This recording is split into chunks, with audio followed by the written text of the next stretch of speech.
श्रियकान्ताय कल्याणनिधये निधयेतिनाम् श्रीवेङ्कटनिवासाय श्रीनिवासाय मङ्गलम्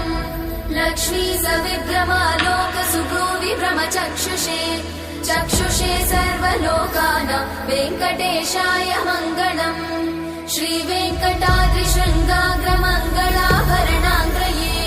मङ्गलानां निवासाय श्रीनिवासाय मङ्गलम् सर्वावयव सौन्दर्य सम्पदा सर्वचेतसां सदा सम्मोहनायास्तु वेङ्कटेशाय मङ्गलम् नित्याय निरवध्याय सत्यानन्दचिदात्मने सर्वान्तरात्मने श्रीमद् वेङ्कटेशाय मङ्गलम् स्वतः सर्वविदे सर्वशक्तये सर्वशेषिने सुलभाय सुशीलाय वेङ्कटेशाय मङ्गलम्।